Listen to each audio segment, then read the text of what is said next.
He pointed at me and said, "You're nothing special. A woman like you could never stand beside a man like me." People stared and the shame burned my skin. But then I felt my strength rise. I stood up and said, "Thank you for showing me who you are." And I walked away, leaving his cruelty behind me. He pointed at me and said, "You're nothing special. A woman like you could never stand beside a man like me." The words came out of Aiden's mouth like he'd been rehearsing them, loud and clear across the crowded bistro patio. People stared. The couple at the next table stopped eating. The waiter froze mid-step. The shame burned my skin, started in my chest and spread everywhere until I felt like I was on fire. For 3 years I'd loved this man. Adjusted my entire life around his schedule, his career, his expectations. And now he was pointing at me in front of his colleagues, telling everyone within earshot that I wasn't good enough to be with him. My throat closed. My hands shook. Every instinct screamed at me to defend myself, to explain, to make them understand. But then something else rose up, something that had been sleeping inside me for too long. I felt my spine straighten. Felt strength I didn't know I still had. I stood up, looked directly into his eyes and said, "Thank you for showing me who you are." Then I walked away, leaving his cruelty behind me like trash on that sunlit patio. That was 7 months ago. I'm Mia Holloway and this is the story of what happened next. But to understand how I got to that patio, how I ended up with a man who could say those words to me in public, I need to take you back to the beginning. Back to who I was before Aiden Carmichael entered my life and made me forget. I'm 31 years old. I do work most people don't even know exists. Architectural restoration and historic preservation. Not the kind you see on home improvement shows where everything gets painted white and called updated. The real thing. The kind where you spend weeks in dusty archives researching original construction methods. Where you crawl through attics in August heat examining timber framing techniques from the 1880s.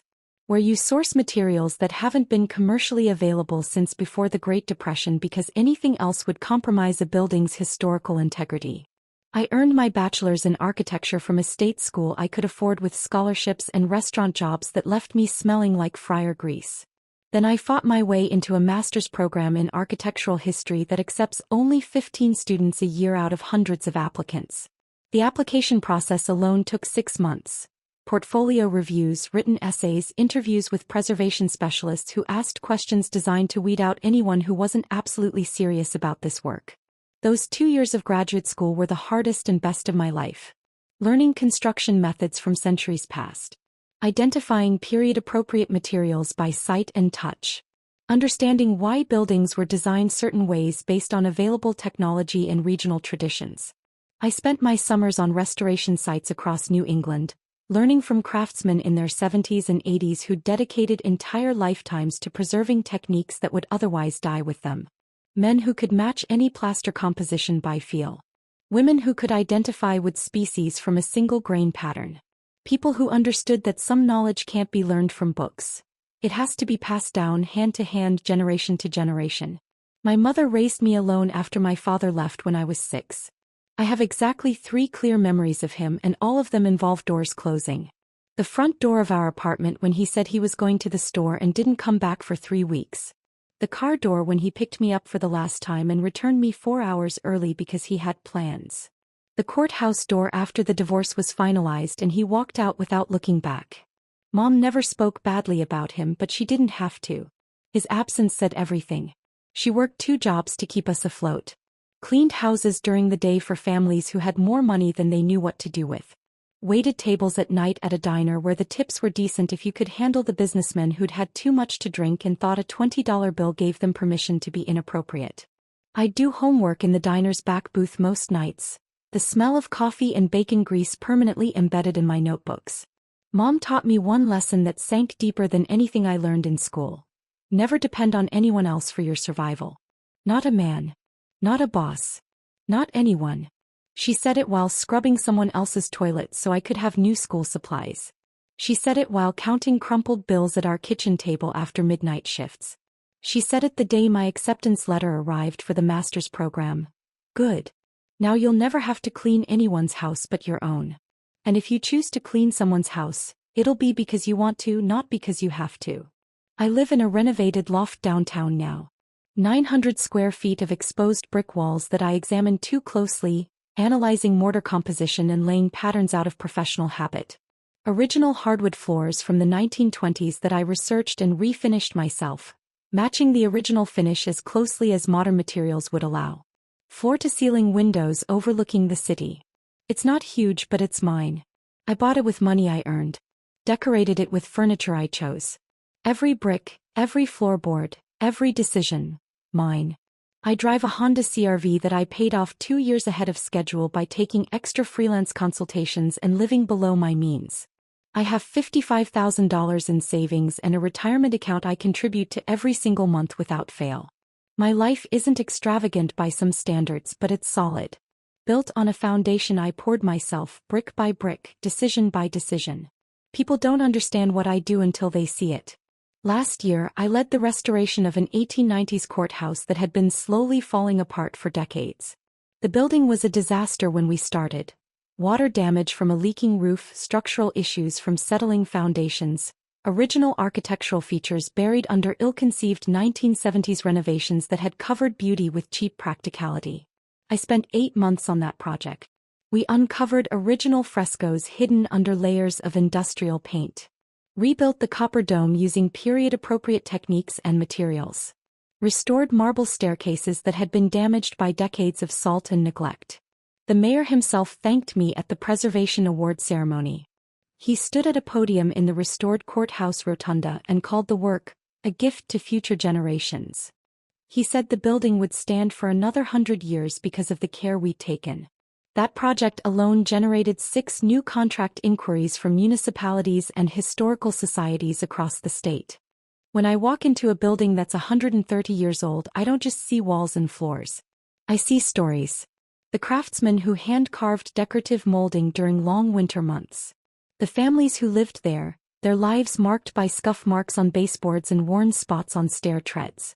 The history that deserves to be preserved because once it's destroyed, it's gone forever. No amount of money or regret can bring it back. I specialize in matching original materials down to microscopic details. Wood grain patterns, plaster composition, paint pigments mixed using historical formulas. I source period-appropriate fixtures from architectural salvage yards, estate sales, and sometimes from buildings that are beyond saving. I understand construction methods that modern builders have completely forgotten. Techniques that were standard practice a century ago but have been replaced by faster, cheaper alternatives that lack the same beauty and durability. The Brookline estate I'm working on now is a $2.3 million restoration project. I secured that contract myself after a 3-hour presentation to the owners about my approach to preservation. I manage the entire project. The plasterer who learned his trade from his grandfather in Italy, the woodworker who can replicate any molding profile from a single photograph, the mason who understands how lime mortar behaves differently than modern cement. I deal with the historical commission, navigating their requirements and restrictions. I coordinate with structural engineers and modern building code inspectors. I handle every detail from foundation stabilization to roof restoration. It's complex, demanding work that requires expertise most people will never have. But to certain people like Aidan Carmichael and his family, it was always just playing with old buildings. I met Aidan 3 years ago at a charity gala. One of those black tie events where Boston's professionals network over wine that costs more per bottle than I used to make in a week waiting tables. He was a corporate attorney at one of those massive downtown firms where they bill clients $600 an hour and measure success in billable hours and partnership potential. That night, he seemed genuinely interested when I talked about the historic mansion I was restoring in Cambridge. He asked thoughtful questions about the process. Listened, or seemed to listen, when I explained the challenges of matching materials that were no longer manufactured. He said, "That's fascinating. Most people wouldn't have the patience for that kind of detail work." I thought it was a compliment. I thought he saw my work as valuable. The first year was genuinely good. We'd spend weekends visiting antique shops and architectural salvage yards. I was always hunting for authentic hardware, original light fixtures, decorative elements that could be incorporated into my projects. He seemed to enjoy it, or at least he never complained. We'd attend gallery openings together, events where my colleagues discussed Victorian construction techniques and preservation ethics. He'd hold my hand during dinners where I'd talk about my current projects with an enthusiasm I couldn't contain. He seemed supportive. Proud even. He'd introduce me to his friends as my girlfriend, the architect, which wasn't wrong but wasn't quite accurate either. I didn't correct him because architect sounded more impressive than restoration specialist, and I wanted his friends to take me seriously. But looking back now with clear eyes, I can see exactly when things started shifting. The change was subtle at first. Small comments that seemed innocent on the surface. His questions became more pointed. How much does restoration work actually pay compared to new construction? He'd ask while scrolling through his phone. Or, do you ever think about doing something more lucrative with your degree? His colleagues would ask what I did at firm events and he'd answer for me before I could speak. Mia works with old buildings. Kind of like an interior designer but for historic homes. The comparison to interior design was deliberate, I realize now. A way to make my work sound decorative rather than structural. Aesthetic rather than essential. Something women do to make spaces pretty rather than the complex engineering and historical work it actually is. The dismissiveness was always wrapped in a smile, delivered with casual affection, so I told myself I was being oversensitive. Reading into things that weren't there. Making problems out of nothing. Aiden started suggesting I could leverage my degree differently. Get a real estate license and work in luxury property sales. Consult for developers who wanted to convert historic buildings into high-end condos. You could probably double your income if you pivoted into development, he'd say. That word, pivot, like my 12 years of education and experience were just a starting point for something better.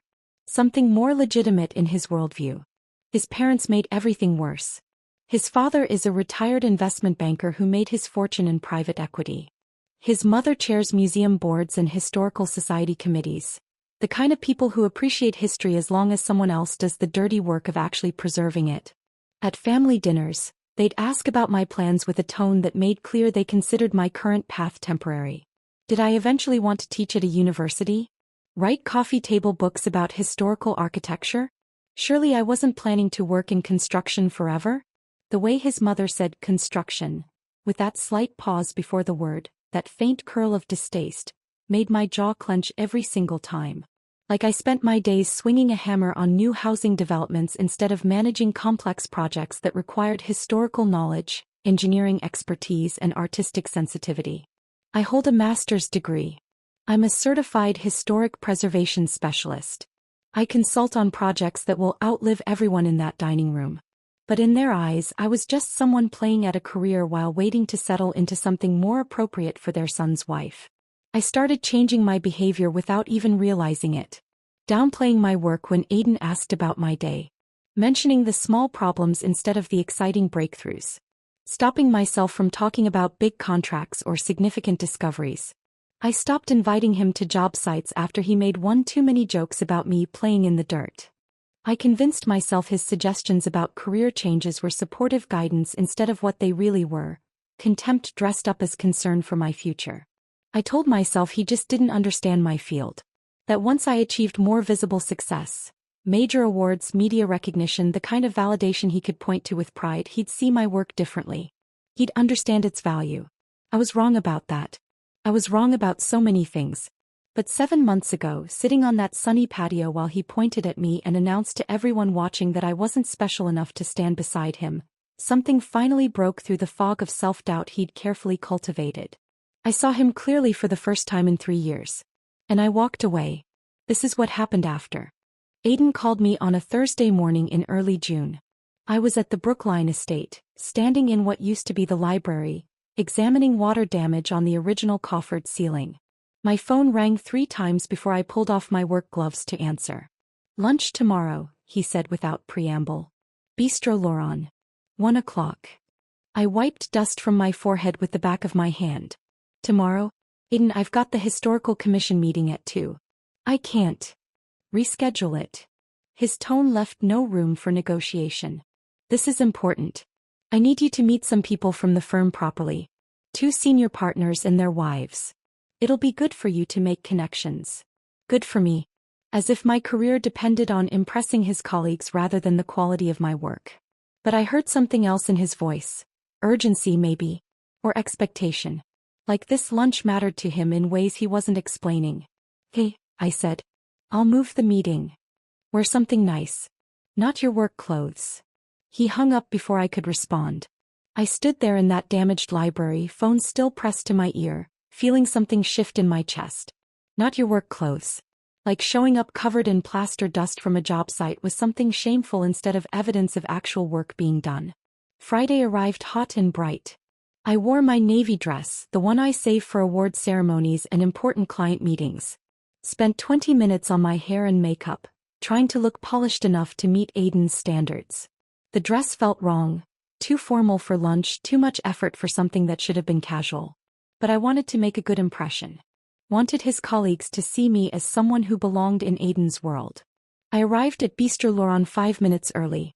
The restaurant was one of those places where everything costs twice what it should and the portions are deliberately small. Upscale French cuisine served on oversized plates. The kind of place where Aiden's firm held client meetings and billed the meals to expense accounts. The hostess led me to the patio, where the afternoon sun beat down mercilessly on white tablecloths and crystal water glasses. Aiden was already seated at a center table with 4 other people. 2 older men in expensive suits. 2 women in designer dresses that probably cost more than my monthly rent. Everyone turned to look as I approached. Mia, finally. Aiden stood, kissed my cheek with the cold formality of a business greeting. "Everyone, this is my girlfriend, Mia Holloway." He gestured around the table. "This is Richard Patterson and his wife Margaret. And Thomas Brennan with his wife Claire. Richard and Thomas are senior partners at the firm." I shook hands with everyone, murmuring polite greetings. Margaret had kind eyes and a warm smile. Claire looked like she'd rather be anywhere else. The men assessed me with the casual evaluation that successful people give to those they're not sure matter yet. We sat. A waiter appeared instantly with menus and a wine list that Aiden ordered from without consulting anyone. The conversation started easily. Summer vacation plans, recent cases at the firm, the usual social lubrication that happens when strangers try to find common ground. I mostly listened. Sipped water. Smiled at appropriate moments. Tried to appear interested when Thomas talked about a murder case that had consumed the last 6 months of his life. The food arrived. Small, artfully arranged portions that looked better than they tasted. Then Margaret turned to me with genuine curiosity. "So Mia, what do you do?" The table went quiet. All eyes turned toward me. I'd been through this conversation 100 times at Aiden's work events. Had learned to keep my answer simple and digestible for people who wouldn't understand the complexities. "I specialize in historic building restoration," I said. "Currently working on an 1880s estate in Brookline." Margaret's face lit up. "Oh, how wonderful. My grandmother's house is Victorian, beautiful woodwork, but it's falling apart. The trim is all damaged and we can't find anyone who knows how to repair it properly. Do you work with residential clients?" I opened my mouth to answer, but Aiden cut in before I could speak. "Mia's more of a hobbyist," he said with a dismissive wave of his hand. "She does small restoration projects, but it's not really a full-time career path. We've been discussing her transitioning into something with more growth potential." The table went quiet. Different kind of quiet this time. Uncomfortable. Heat flooded my face. I felt my hands clench in my lap under the table. "Actually," I said, voice tight, "I run major restoration projects. The Brookline estate is a $2.3 million renovation. I'm the lead architect." Aiden laughed. That condescending chuckle that always made my stomach twist. That sound that said he found my words amusing in the way you'd find a child's exaggeration amusing. "Mia, you're part of a team. Let's not exaggerate your role." The shame was instant and overwhelming. He'd just told his colleagues, senior partners whose respect he desperately wanted, that I was lying about my professional accomplishments. Made me sound like I was inflating my importance, pretending to be more than I was. "I am the project lead. I secured the contract after a 3-hour presentation. I manage the craftsmen, coordinate with the historical commission, handle every aspect from structural assessment to final inspections.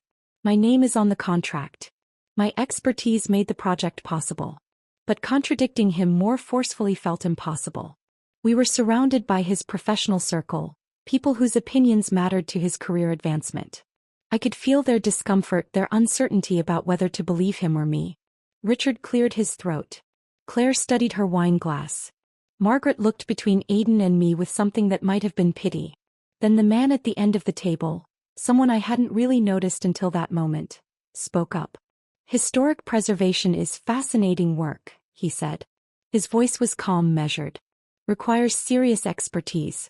The kind of specialized knowledge most people don't have. Aidan's jaw tightened. He didn't like being contradicted, especially not in front of the senior partners. Marcus, you don't understand the field, Aidan said.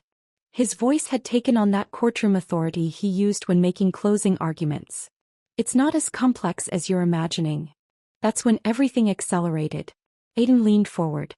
His eyes locked on mine with an expression I'd never seen before, contempt mixed with something darker. His hand came up, finger extended, pointing directly at my chest like I was evidence being presented to a jury. Let's be honest, he said. His voice carried across the patio, loud enough that conversations at nearby tables stuttered to silence.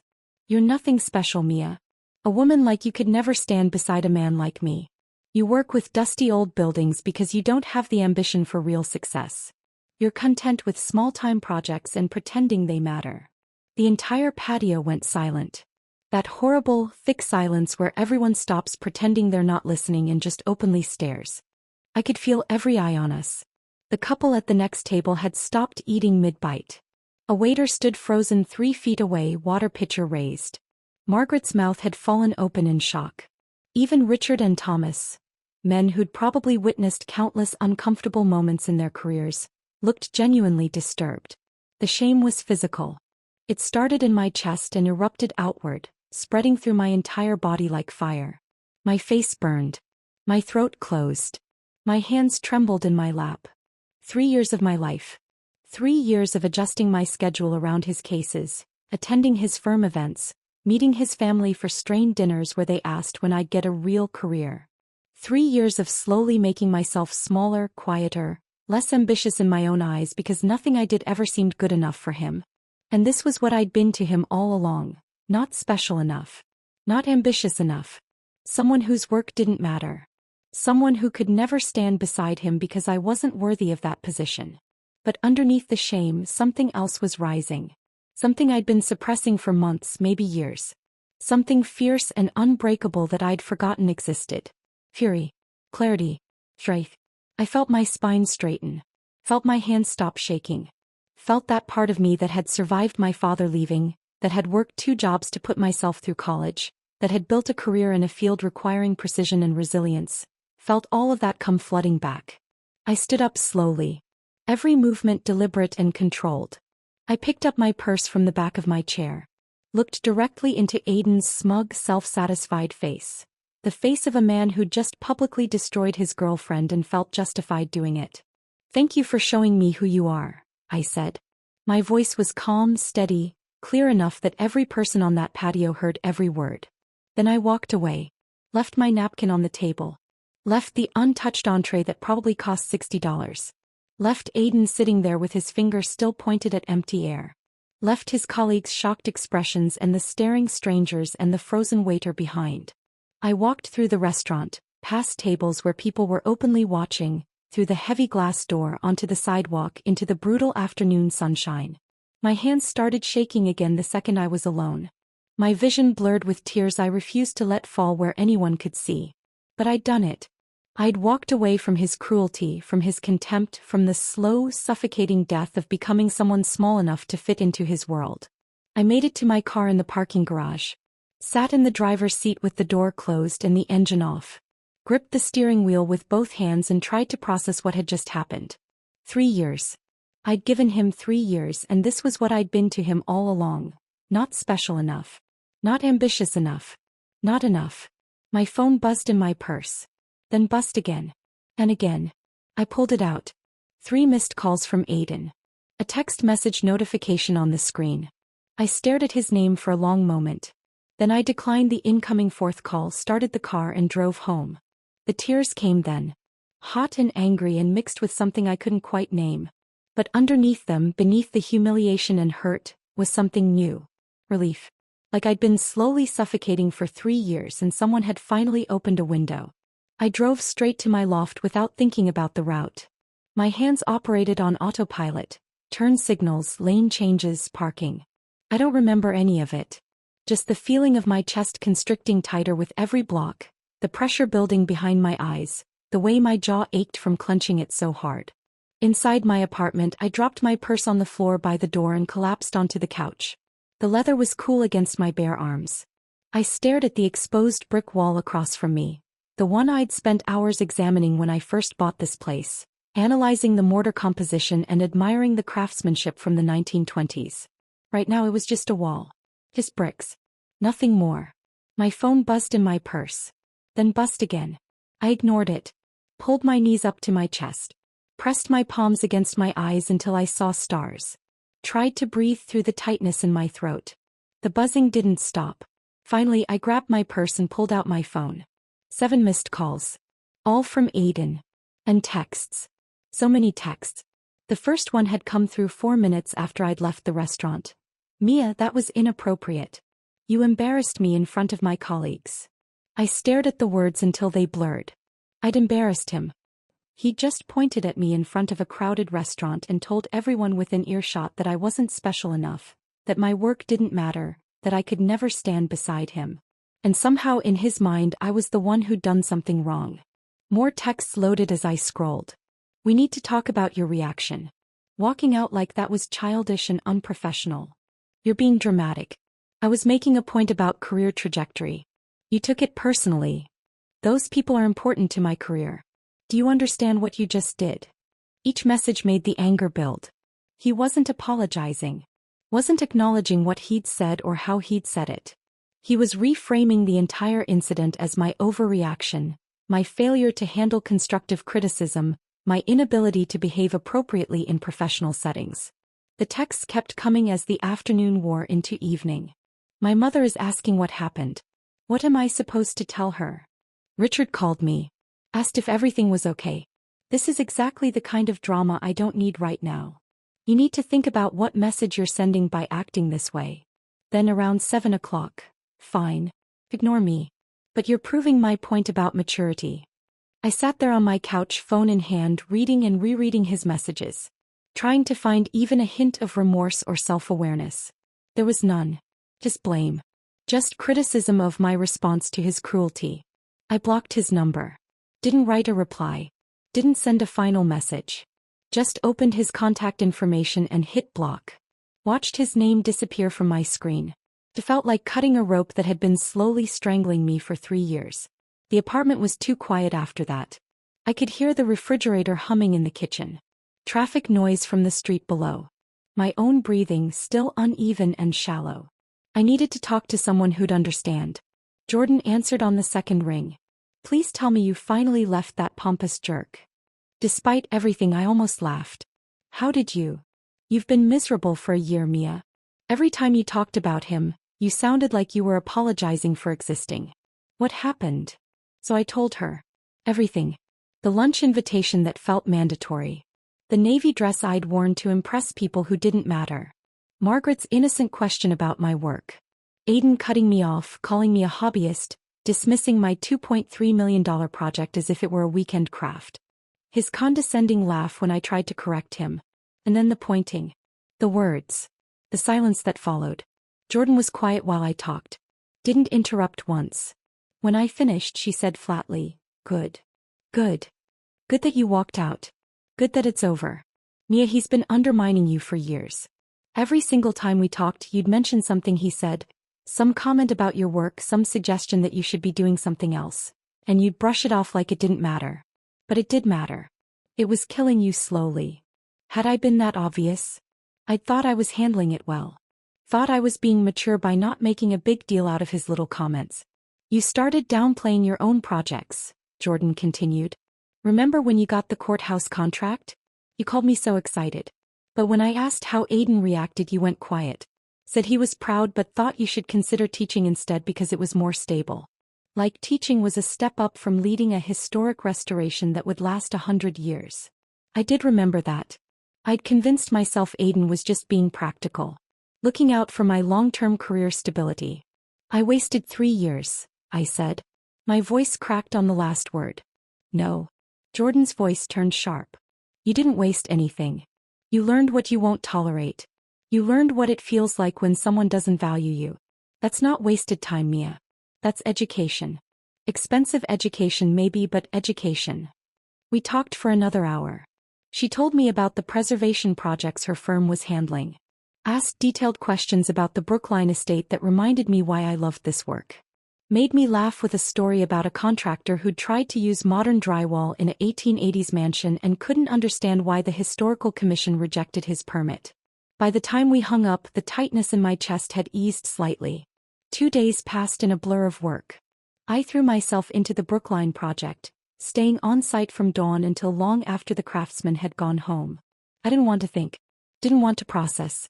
Just wanted to focus on wood grain patterns and plaster composition and problems that had clear solutions. Sunday afternoon my mother called. I almost didn't answer. Mom had met Aiden several times over the last 3 years. She'd never said she liked him exactly, but she'd seemed to approve of the stability he represented. The idea that I was with someone who had a solid career and came from a good family. I heard what happened, she said the second I answered. No greeting. No preamble. My stomach dropped. Who told you? Aiden's mother called one of the women I used to work for. They sit on some committee together. Word travels. She paused. Good for you for walking away. I almost dropped the phone. What?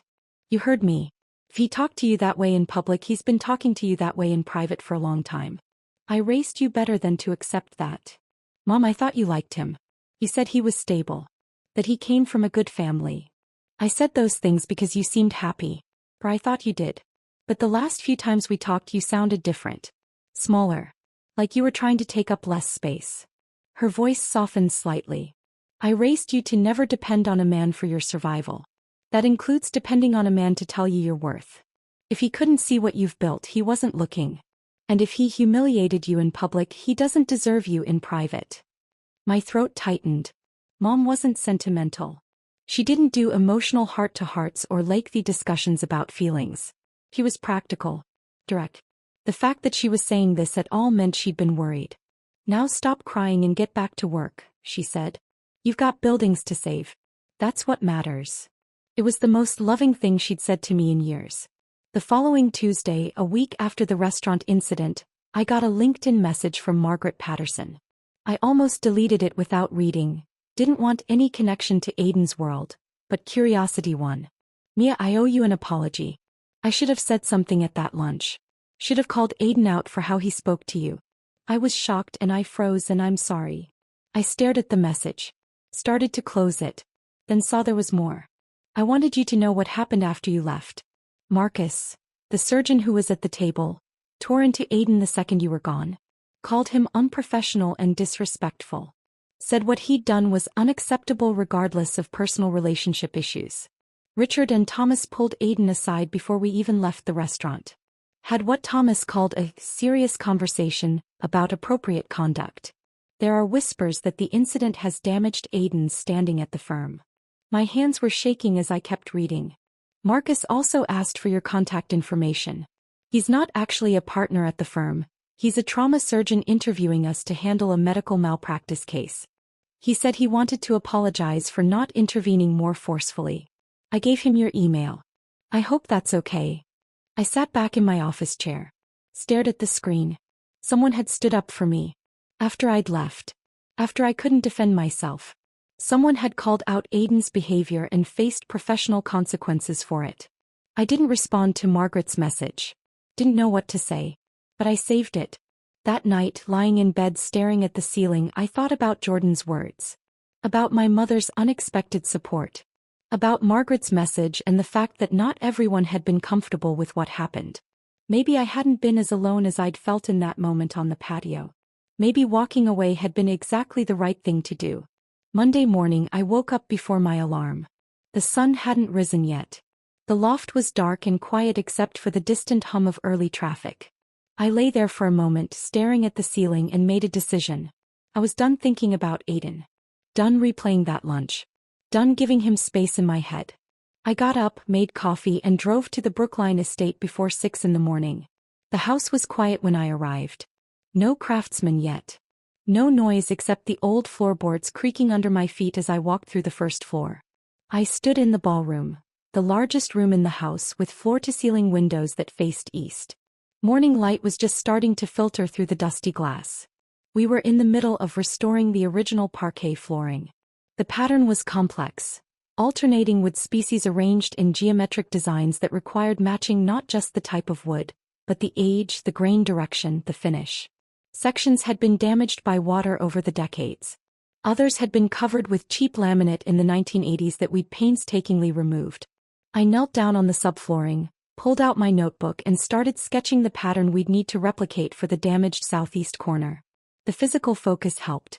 When I was thinking about wood grain and historical accuracy, I wasn't thinking about anything else. The craftsmen started arriving around 7. Miguel, the woodworker who'd been doing this for 40 years. His son Carlos, who was learning the trade. An older man named Frank who specialized in historic floor restoration and had hands that could identify wood species by touch alone. We worked in near silence for hours. The rhythm of it was meditative, measuring, cutting, fitting each piece like a puzzle that had been scattered across time. Miguel would hold up a piece of oak, examine it under the light, then either approve it or set it aside. His standards were impossibly high. That's why I'd hired him. Around noon, Elizabeth Chin stopped by. She did this most days. Brought lunch, checked on progress, asked thoughtful questions about the work. Today she brought sandwiches from a deli downtown and bottles of cold lemonade. We sat on the front porch, the 5 of us, eating in the shade. This is remarkable work, Elizabeth said, watching Miguel examine a piece of walnut he'd just cut. Most people wouldn't take this kind of care. Most people don't care about preserving the original integrity, I said. They just want it to look nice in photos. Elizabeth smiled. That's why we hired you. You understand the difference. She paused, sipping her lemonade. My sister mentioned you to someone on the Historical Preservation Trust board. I hope that's okay. They've been looking for an architect to lead a major project. I remembered Margaret's LinkedIn message mentioning something about connections. What kind of project? The Whitmore Mansion. Do you know it? I nearly choked on my sandwich. Everyone in preservation circles knew the Whitmore Mansion. It was a massive 1870s Italianate estate that had been slowly deteriorating for decades. Previous restoration attempts had failed due to lack of funding or expertise. It was the kind of project architects dreamed about. Complex, challenging, historically significant. They're serious about restoring it this time, Elizabeth continued. Apparently they finally secured enough funding. They asked if I knew anyone qualified to lead the project. She looked at me. I gave them your name. 2 weeks later, I was sitting in a conference room at the Historical Preservation Trust's offices, presenting my approach to the Whitmore Mansion restoration. 6 board members sat across from me. The director, a woman named Patricia Whitman who'd been in preservation for 30 years. 2 architects, a structural engineer, a historian, and Elizabeth's sister whose name turned out to be Catherine. I'd prepared for 3 days. Put together a presentation that outlined every phase of the project. Initial structural assessment, historical research into original materials and methods, contractor selection, timeline, budget allocation, coordination with modern building codes while maintaining historical integrity. Patricia asked hard questions. The structural engineer challenged some of my load-bearing assumptions. The historian wanted to know how I'd verify the authenticity of replacement materials. I answered everything. Showed them documentation from similar projects I'd completed. Explained my relationships with specialized craftsmen and material suppliers. Demonstrated that I understood the complexity and had the expertise to manage it. At the end, Patricia looked at the other board members, then back at me. When can you start? I signed the contract that afternoon. $4.5 million budget. 2-year timeline. Full authority as lead restoration architect. Sitting in my car afterward, I stared at the signed papers on the passenger seat. This was the kind of project Aidan had always dismissed as small time.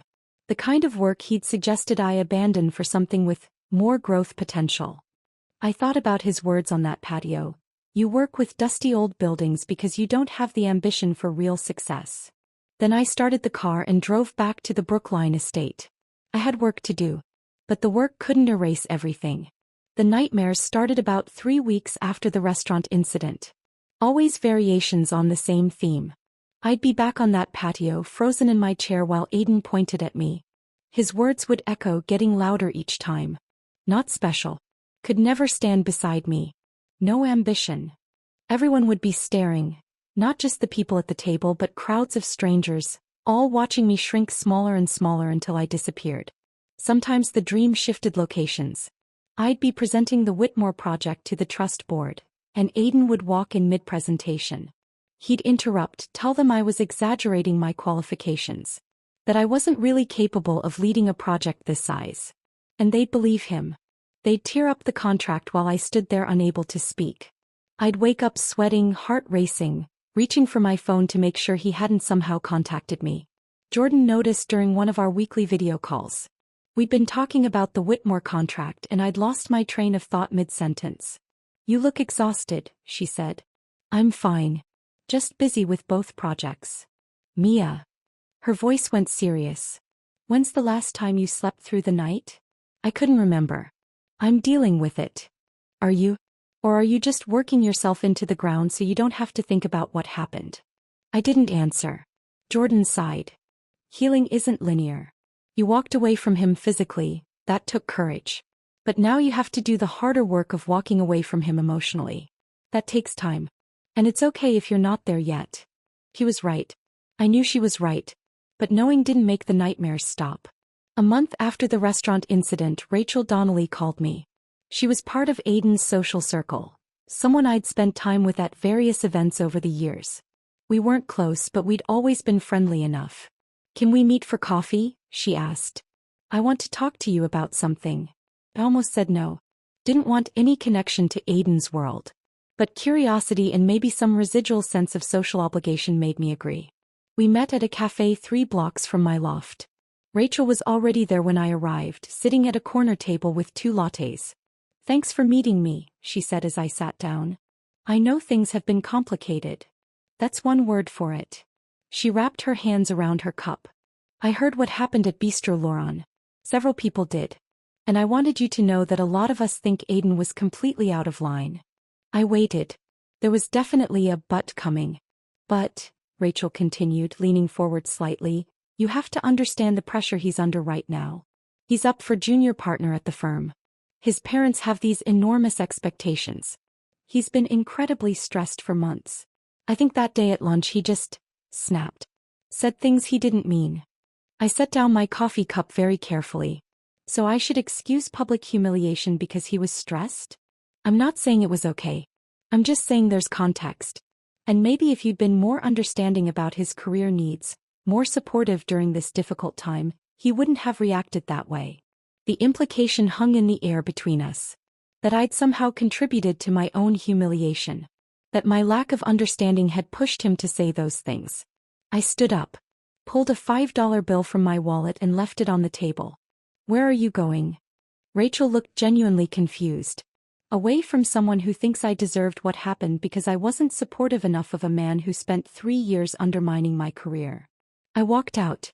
Second time in a month I'd left a conversation mid-sentence. This time I felt nothing but clarity. Anyone who excused cruelty wasn't actually a friend. Anyone who suggested I'd provoked my own humiliation by not being understanding enough had revealed exactly where their loyalty lay. I deleted Rachel's number from my phone before I reached my car. That evening I sat in my loft with takeout I didn't really want to eat, thinking about the last month.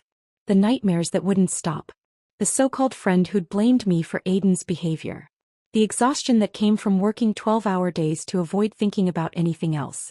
But also, the Whitmore contract sitting on my desk. Elizabeth's respect. Jordan's unwavering support. My mother's unexpected validation. The craftsman who trusted my expertise without question. I was rebuilding. The ground was still shaking. I wasn't healed yet. But I was standing. And that was something. 3 months after the restaurant incident, I was standing in the produce section of Whole Foods, examining tomatoes and mentally calculating whether I had time to make dinner or if I'd be eating takeout again, when I heard a voice that made my entire body tense. "Mia." I looked up. Aiden's mother stood 10 feet away, perfectly dressed in cream linen and pearls despite the summer heat. Her expression was carefully neutral, but her eyes were cold. I saw her before she'd fully approached. Every instinct screamed at me to put down the tomatoes and leave. Just walk away. But years of social conditioning, of being polite, of not making scenes, of respecting elders even when they didn't respect you, made my feet stay planted. Mrs. Carmichael, I said. Kept my voice level. She moved closer, positioning herself so I couldn't easily escape without being obviously rude. We need to talk. I don't think we do. Aiden has been devastated since you ended things. She said it like a fact. Like I'd done something to him instead of walking away from someone who'd publicly humiliated me. Whatever he said at that lunch, I'm sure it was taken out of context. He speaks highly of you, you know. Always has. The audacity of it stole my breath for a moment. He made a mistake, she continued. And you're being unforgiving. That's not attractive in a woman your age. My age. As if turning 31 made me desperate enough to accept cruelty. He humiliated me in public, I said quietly. A woman pushing a cart past us glanced over and I lowered my voice further. He pointed at me in front of his colleagues and told everyone I wasn't special enough to stand beside him. That's not something that was taken out of context, Mrs. Carmichael. Those were his exact words. She waved a hand dismissively. Aiden has always been passionate. Sometimes that comes across as harsh to people who don't understand him. But he's a good man from a good family. And frankly, Mia, you're not getting any younger. Women in your position don't have the luxury of being prideful. In your position. The words hung between us. Not wealthy enough. Not connected enough. Not from the right family. Not enough. I set down the tomatoes very carefully. Looked at this woman who'd spent 3 years making subtle comments about my career, my background, my unsuitability for her son. Who was now standing in a grocery store telling me I should be grateful for public humiliation because time was running out for women like me. You're absolutely right, I said. A small smile touched my lips. I don't have the luxury of settling for a man who doesn't respect me. I don't have the luxury of accepting treatment like that just because he comes from a good family. Thank God I figured that out. Then I walked away. Left her standing there in the produce section. Left my half-full cart by the tomatoes. Walked straight out of the store into the parking lot, got in my car and drove home. My hands were shaking on the steering wheel. But this time it was anger, not shame. 2 weeks later, the Boston Globe ran a feature article about the Whitmore Mansion restoration. I almost missed it. Sunday morning I was at a coffee shop near my loft, reading through project notes on my tablet when my phone started buzzing. Text from Jordan, check the Globe. Lifestyle section. Now. I pulled up the digital edition. There it was, a full-page spread with photos of the Whitmore Mansion's exterior and interior progress shots. The headline read, Preserving the Past, How One Architect is Setting New Standards in Historic Restoration. The article was detailed.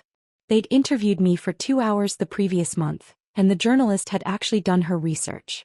She wrote about my approach to matching original materials, about the complexity of coordinating historical accuracy with modern building codes, about the specialized craftsmen I'd assembled.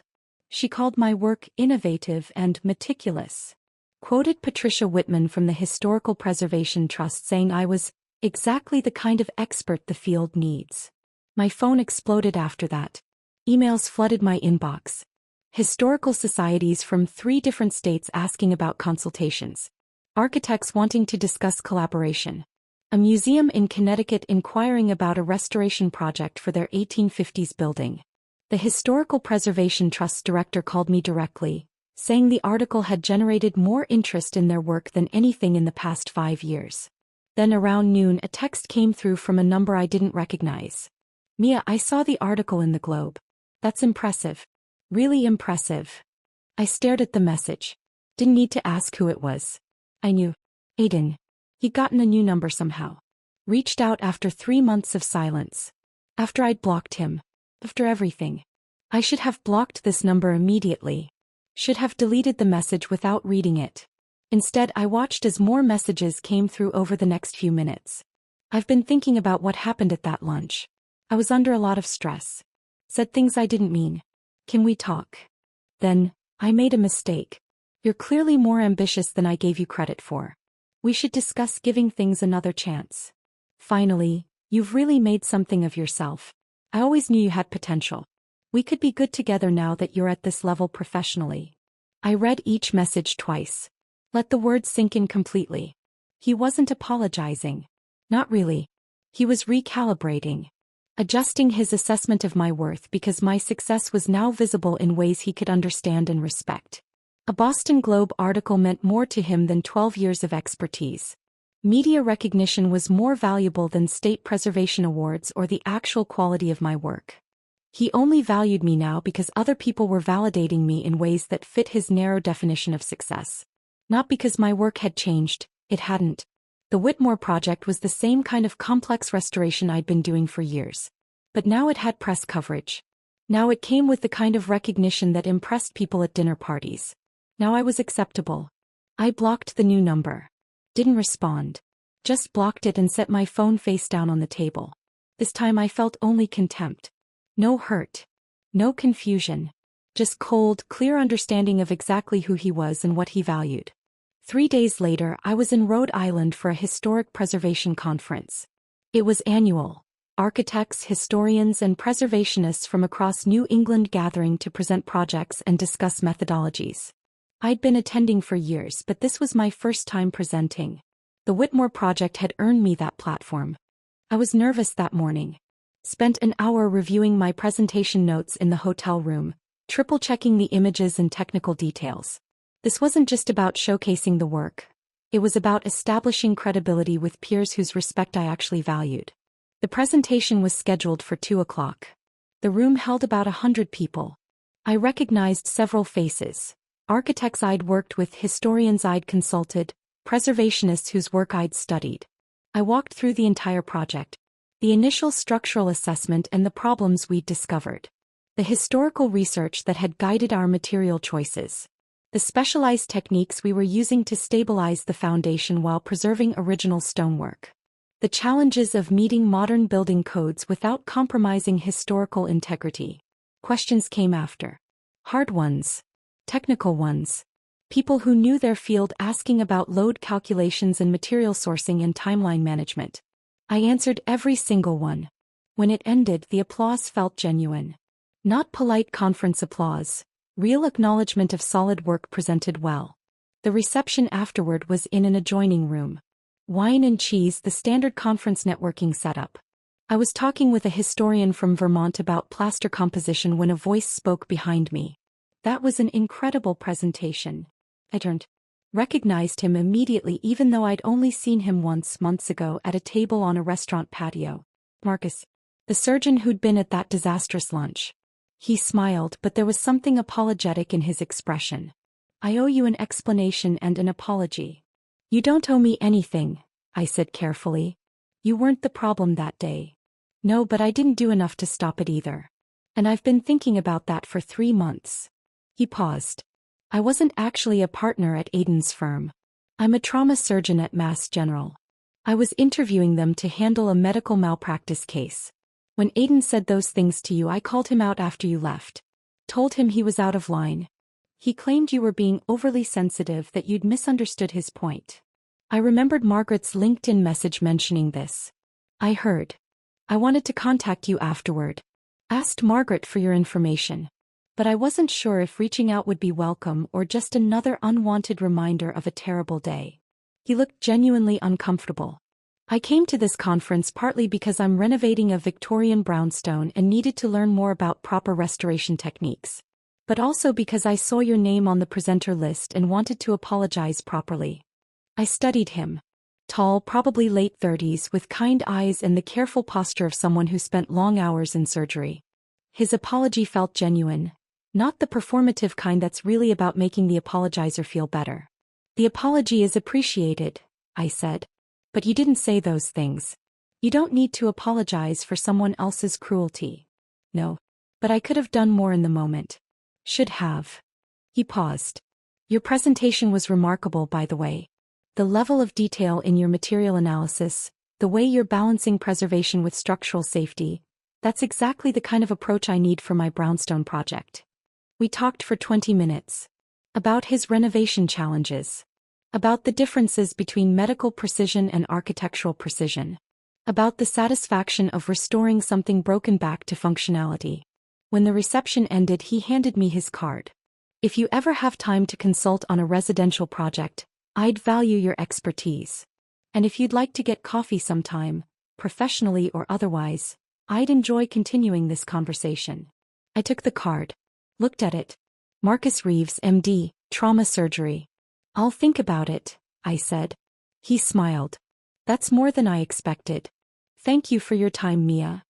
I watched him walk away, then looked down at the card in my hand. Something had shifted. I wasn't sure what yet. But standing in that conference hall, surrounded by people who respected my work, holding a business card from someone who'd seen me at my lowest and still thought I was worth knowing, something felt different. The past was trying to stay buried. But maybe the future was finally starting to look like something I could build.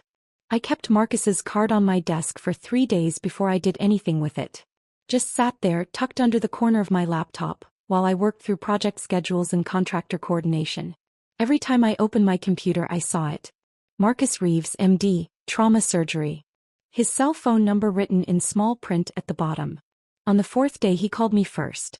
"I hope this isn't overstepping," he said when I answered. "But I'm standing in my brownstone looking at what I'm pretty sure is original plaster under 6 layers of paint, and I have no idea what to do with it." I smiled despite myself. "Don't sand it." "Noted. Can I hire you for a consultation? Actual paid consultation, not just grabbing your expertise for free over coffee." We met at his brownstone that Saturday. It was in the South End, one of those narrow Victorian buildings that lined the tree-covered streets. Beautiful bones, but the previous owner had done unfortunate updates in the 1990s. Dropped ceilings covering original crown molding, laminate flooring over hardwood, modern light fixtures that clashed with the architectural style. Marcus met me at the door in jeans and a faded MIT t-shirt, looking nothing like the man in the suit at the conference. "Thank you for coming. I know your schedule is insane right now." We walked through the space together. I pointed out where original features had been covered or removed, explained what could be restored and what would need to be carefully replicated. He followed behind me with a notebook, taking actual notes, asking questions that showed he was genuinely trying to understand. "You see things no one else sees," he said as we stood in what used to be the library. I just explained how the bookcases had originally been built in, judging from the wall marks and floor impressions. "I just know what to look for. Anyone with training could do this." "That's not true." He gestured around the room. "I walked through this house a dozen times before buying it. Thought I'd noticed everything. But you found details in 20 minutes that I completely missed. That's expertise, not just training." Something about the way he said it, straightforward, matter-of-fact, with genuine respect, made my chest tighten. After we finished the walkthrough, Marcus asked if I wanted to grab dinner. Just to say thank you for the consultation. There's a good Italian place 2 blocks away. I should have said no. I wasn't looking for complications. Wasn't ready for anything beyond work and rebuilding. But something made me say yes anyway. The restaurant was small, warm, the kind of neighborhood place with red checkered tablecloths and photos of Italy covering the walls. We sat by the window, ordered pasta and wine, and talked. Marcus told me about his work at Mass General. The satisfaction of putting broken bodies back together. The frustration of losing patients despite doing everything technically correct. "Sometimes the damage is too extensive," he said quietly. "Sometimes people come to us too late, and there's nothing we can do but make them comfortable." I understood that in a way I hadn't expected to. Some buildings are like that too. Too far gone structurally. You want to save them, but sometimes the kindest thing is to document what existed and let them go. He looked at me across the table. "That must be hard. Knowing when to stop fighting." "The hardest part of the job." We talked about his family. His sister, the aerospace engineer who designed components for satellites. His brother, who restored vintage motorcycles in his garage and sold them to collectors. His parents, both retired teachers, who'd raised their kids to respect mastery in any form. "They never cared what we did professionally," Marcus said. "They cared that we did it well. My dad used to say the world needs excellent plumbers as much as it needs excellent doctors. Maybe more, since you can live without surgery but you can't live without working toilets." I laughed. Really laughed for the first time in months. The idea that some careers are inherently superior to others never made sense to me, he continued. "You've spent 12 years becoming an expert in something most people don't even know exists. that deserves the same respect as any other expertise. Something in my chest loosened.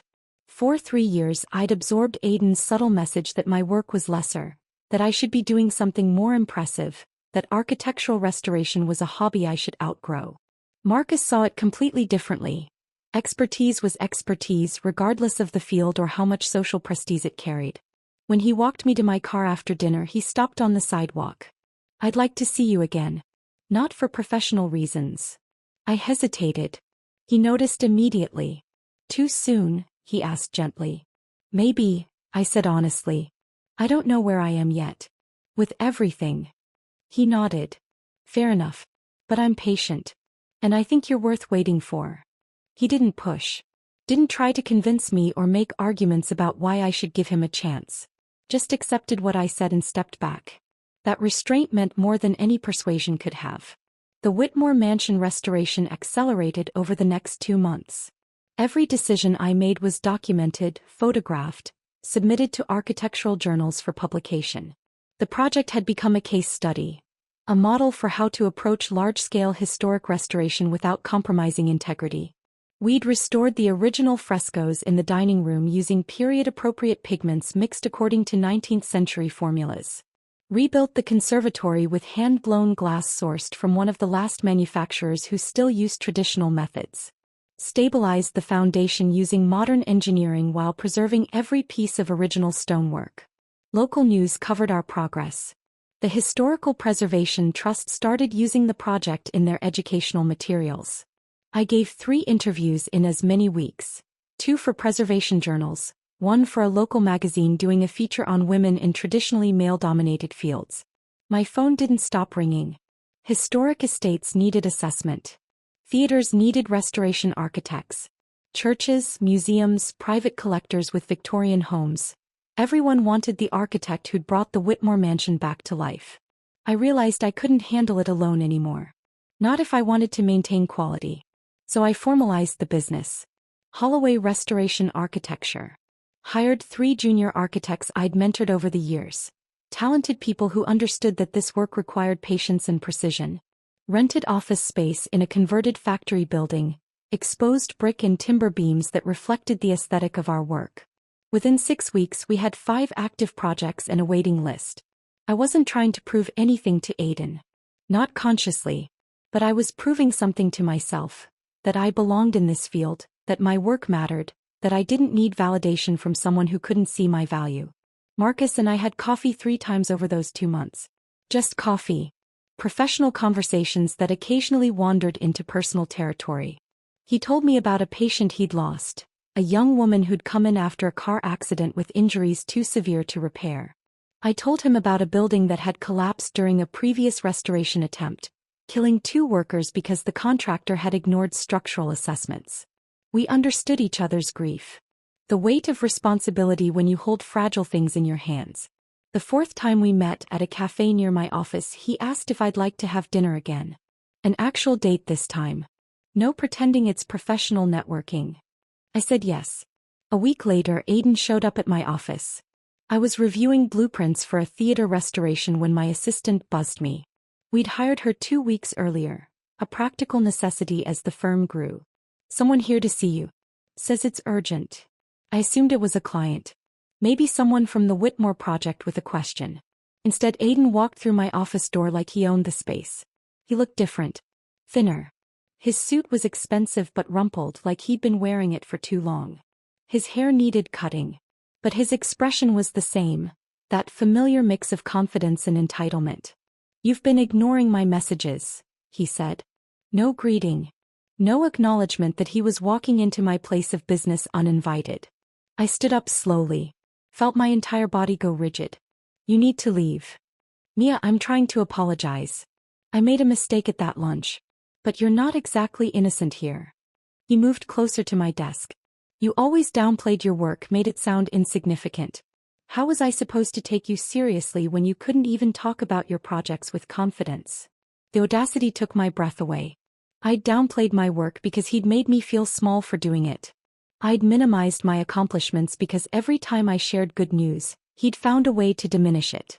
I'd stopped talking about my successes because his subtle contempt had taught me that my achievements didn't matter in his world. And now he was standing in my office in the business I'd built after leaving him, blaming me for his perception. Making my response to his years of subtle cruelty into evidence of my inadequacy. "Get out," I said. My voice was cold, controlled. "If you show up here again, I'm calling security." He stared at me like I'd said something incomprehensible. "You're making a mistake, Mia. Women like you don't get many chances with men like me." There it was again. That phrase. Women like you. Men like me. "Leave," I repeated. "Yow." He held my gaze for a long moment, then turned and walked out. I sat back down after the door closed. My hands were shaking. Not with fear. Not with shame. With rage. Pure, clarifying rage at the audacity of a man who'd publicly humiliated me, who'd spent 3 years undermining my confidence, who'd now shown up at my workplace to blame me for his behavior. My assistant knocked softly. "Are you okay? Should I have called security?" "I'm fine," I said. "But if that man shows up again, don't let him pass the front desk." She nodded and left. I sat there alone in my office, looking at the blueprints spread across my desk, at the framed photos on the wall showing completed restorations, at the business cards in their holder with my name and title. Mia Holloway, Principal Architect. Everything I'd built. Everything I was building. Aiden had no place in any of it. That evening, after Aiden left my office, I called Marcus. Didn't think about it. Just picked up my phone and dialed. "Hey," he said. I could hear hospital sounds in the background, beeping monitors, distant voices. "Everything okay?" "Aiden showed up at my office today." Silence. Then, "Are you safe? Do you need me to come over?" The immediate concern in his voice made my throat tighten. "I'm fine." He left. But it rattled me more than I expected. "That's understandable. Want to talk about it?" We talked for 40 minutes. He was between surgeries, stealing time in a break room, and he just listened while I explained what had happened. The blame shifting. The audacity. The way Aiden had tried to make his cruelty into evidence of my inadequacy. "He's rewriting history," Marcus said finally. "Making himself the victim because you won't accept his version of events. Classic manipulation." "I know. I just can't believe he actually showed up. Like he has a right to demand my attention." "He doesn't. And you handled it perfectly. Set a boundary and enforced it. That takes strength." After we hung up, I sat in my office for a long time, looking at the blueprints on my desk, thinking about boundaries and strength and the difference between the man who'd just left my office and the man I just talked to on the phone. 6 weeks later, the Historical Preservation Trust held their annual gala fundraiser. Black tie event at a restored 1920s ballroom downtown. One of those grand spaces with crystal chandeliers and marble columns and architectural details that made preservation architects weak in the knees. I'd consulted on the ballroom's restoration 3 years ago. Advised on chandelier restoration and floor refinishing. The trust had invited me to the gala every year since, but I'd always gone with Aiden, and the thought of going alone this year made my stomach twist with anxiety. Jordan called me 2 weeks before the event. "I'm flying in for the gala. Booked my ticket this morning. You're going and I'm making sure of it." "Jordan, I don't know if I..." "Nope. You're going. You're going to wear something fabulous and you're going to show everyone exactly who you are now. Not Aiden's diminished version. The real you. What if he's there? Then he gets to see you thriving." That's the best response to everything he said. He was right. I knew she was right. But anxiety still coiled in my chest at the thought of running into him. Marcus asked if I wanted company 3 days before the event. We were having dinner at a quiet restaurant near his brownstone. Our 5th date, though we'd stopped counting. "The Trust Gala," he said. "Would you like me to come with you? As your date?" "Officially." I hesitated. We'd been seeing each other casually for 2 months. Dinners, coffee, one afternoon spent walking through his renovation, pointing out original features. Long conversations that felt easy and comfortable. But we hadn't defined what we were doing. Hadn't put labels on it. "You don't have to," I said. "I know it's not your scene. I'd like to. If you want me there." Something in his tone, steady, genuine, with no pressure or expectation, made me decide. Yes. I'd like that. The night of the gala, my mother helped me pick out a dress. She'd driven in from her apartment an hour north. insisted on being part of the preparation. We stood in my bedroom looking at 3 options I'd laid out on the bed. "The green one," she said immediately, pointing to a deep emerald dress with clean lines and a subtle elegance. "It makes you look powerful." I tried it on. He was right. The color brought out my eyes and the cut was sophisticated without being overly formal. Marcus picked me up at 7. When I opened the door, his expression shifted. Something between surprise and appreciation. "You look incredible," he said. We drove to the ballroom together. Jordan was meeting us there. She texted that she was running late from the airport but would be there by 8. The ballroom was stunning. The chandeliers I'd helped restore cast warm light across the space. The original hardwood floors gleamed. Period-appropriate details everywhere. The kind of meticulous restoration work that most people wouldn't notice but that preservation specialists would appreciate deeply. I was greeting colleagues near the entrance. Patricia Whitman from the Trust, 2 architects I'd worked with on previous projects, when I saw him across the room. Aiden. Standing near the bar with a woman I didn't recognize. Younger, blonde, wearing a dress that probably cost more than my monthly rent. She looked uncomfortable, like she wanted to be anywhere else. Our eyes met across the ballroom. I felt Marcus tense beside me, felt his hand move protectively to the small of my back. Aiden started walking toward us. The woman trailed behind him, clearly reluctant. "Mia," he said when he reached us. His tone was falsely warm, like we were old friends running into each other. "I didn't expect to see you here." I kept my voice neutral, professional. "I consulted on this building's restoration. The Trust invited me." His smile tightened just slightly. "Of course. Your little building projects. Oh, even now. Even here." He couldn't help himself. Marcus stepped closer to me. The movement was subtle but deliberate. Aiden noticed immediately. "And who's this?" Aiden asked, his tone shifting to something calculating. "Dr. Marcus Reeves," Marcus said, extending his hand. "Trauma surgeon at Mass General." Aiden shook his hand, recognition flashing across his face. "The surgeon who was at Bistro Laurent. I remember you. You had some strong opinions about my relationship." "I had opinions about your behavior," Marcus said evenly. "Still do." The tension thickened. People nearby were starting to glance over, sensing something wrong. Aiden's date looked like she wanted to sink through the floor. I decided to end it before it escalated. "Enjoy your evening," I said, starting to turn away. Aiden grabbed my arm. Not hard. Not enough to hurt. But enough to stop me from leaving. Marcus moved instantly, his hand coming up. But I was faster. I pulled my arm free and looked at Aiden with cold, clear focus. "Yes, we are," I said quietly. "We're done talking. We've been done for 6 months." Aiden's face flushed. People were definitely watching now. The ballroom's noise level had dropped as conversations stuttered to silence around us. "You think you're better than me now?" His voice rose. "Because you got some press coverage and attention? You're still the same woman who worked on dusty old buildings while I was building a real career. You're still nobody special, Mia." Something inside me snapped. Not into pieces, into clarity. I'd spent 6 months processing what he'd done. Healing. Moving forward. Trying to let go of the anger and hurt. But here he was, at an event celebrating the exact work he'd spent 3 years diminishing, proving that he hadn't changed at all. Hadn't learned anything. Hadn't developed even a shred of self-awareness about his behavior.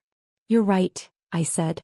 My voice was clear, steady, loud enough that everyone nearby could hear. "I am the same woman. The woman who spent 12 years becoming an expert in her field. The woman who leads multi-million-dollar restoration projects. The woman who preserves history for future generations so that buildings like this one," I gestured around the ballroom, "can stand for another century." The room had gone completely quiet now. "I was always that woman, Aiden. You just never respected me enough to see it. You were too busy measuring my worth by whether it impressed your colleagues. Whether it fit your narrow definition of success. Whether it made you look good." His mouth opened, but I kept going. "And you want to know the real difference between us? I build things that last. Things that matter. Things that will be here long after we're gone. You tear people down to make yourself feel important. I preserve beauty. You destroy it." Aiden's face had gone from flushed to pale. His date had actually backed away from him, creating physical distance. "A woman like me could never stand beside a man like you." I said, echoing his words from that terrible lunch 6 months ago. You were absolutely right about that. Thank God I finally figured it out. I turned and walked away. Marcus followed immediately, his hand on my back, guiding me through the crowd toward the balcony doors. We stepped outside into cool evening air. The balcony overlooked the building's garden, period-appropriate landscaping that had also been restored. City lights glittered in the distance. My hands were shaking. Adrenaline flooded my system, making everything feel sharp and hyperreal. That was spectacular, Marcus said quietly. I didn't plan it. My voice shook. I didn't mean to make a scene. I know. That's what made it perfect. He turned to face me fully. Are you okay? I just publicly confronted the man who'd humiliated me 6 months ago. Said everything I'd been too hurt and shocked to say on that restaurant patio. Done it without cruelty, without stooping to his level. Just clear, honest truth spoken loudly enough that everyone could hear. Yeah, I said, surprised by how true it felt. I think I really am okay. We stood there on the balcony for a while, watching the city lights, letting my heartbeat slow back to normal. Eventually Marcus spoke. I've been patient, like I promised. But I need to tell you something. I turned to look at him. I see you, Mia. I see your work, your dedication, your expertise. I see the woman who preserves beautiful things because she understands their value. The woman who just stood up for herself with more grace than most people could manage. He paused. And I'd like to be in your life. Really in your life. If you'll let me. I looked at him, really looked. Kind eyes. Genuine respect. No ulterior motives or hidden contempt. Just honest interest in who I actually was. I'd like that too, I said. He smiled. Reached out and took my hand. We stood there on that balcony looking at the city lights, and for the first time in months, everything felt exactly right. Jordan found us on the balcony 20 minutes later. She took one look at my face, then at Marcus holding my hand, and smiled. I missed the fireworks, didn't I? She said. Aiden showed up, I said. It got intense. Good. He needed to see what he lost. She looked at Marcus. And who you found? We stayed at the gala for another hour. Talked with colleagues, celebrated the trust's fundraising success, admired the restoration work that had brought the ballroom back to its original glory. But everything felt different now. Lighter. Like I'd been carrying weight I hadn't realized was there, and someone had finally lifted it off my shoulders. The next morning I woke up to 17 missed calls and 43 emails. News of the confrontation had spread through preservation circles overnight. Apparently, several people had recorded parts of it on their phones. The videos were circulating on social media. Not viral exactly, but enough that people in the field were talking. Patricia Whitman from the Historical Preservation Trust called me directly. I wanted to check in after last night. Are you okay? I'm fine. I'm sorry if I caused problems for the trust. Problems? She laughed. Mia, our donation total from last night was 30% higher than last year. Turns out people appreciate watching someone stand up for themselves with that much grace and precision. You're getting calls, aren't you? He was right. The emails were from historical societies, preservation boards, architectural firms, museums. Everyone wanting to work with the architect who'd confronted her ex-boyfriend at a gala fundraiser and somehow made it feel like a masterclass in professional dignity. Within 2 months, Holloway Restoration Architecture had doubled its client list. We needed more staff, more office space, better project management systems. I hired a business manager, a woman named Claire who'd run operations for a construction firm and understood the unique challenges of restoration work. We hired 2 more architects, both women I'd mentored through earlier projects. Brought on a full-time historian to handle the research that went into every restoration. Expanded our office space to the entire second floor of the factory building. 9 months after the gala, we won the contract to restore an entire historic district downtown. 15 buildings spanning 3 city blocks. A 3-year project worth more than $12 million. The kind of contract that transformed a successful small firm into something substantial. Something that would outlast me. The Whitmore Mansion had its official ribbon-cutting ceremony on a clear October afternoon. The mayor spoke about preservation and legacy and the importance of protecting history for future generations. Patricia Whitman talked about the restoration setting new standards for the field. Then they called me up to say a few words. My mother was in the audience. She'd driven down that morning, worn her best dress, the same one she'd worn to my graduate school graduation 7 years earlier. When the mayor mentioned my name, called me one of the region's foremost experts in historic restoration, I saw her squeeze her hands together in her lap. Pride quiet and fierce. Afterward, while people toured the mansion and admired the restored frescoes and period-accurate details, Mom found me standing in the library. "Your father would have been proud," she said. I stared at her. She never mentioned my father. Not in years.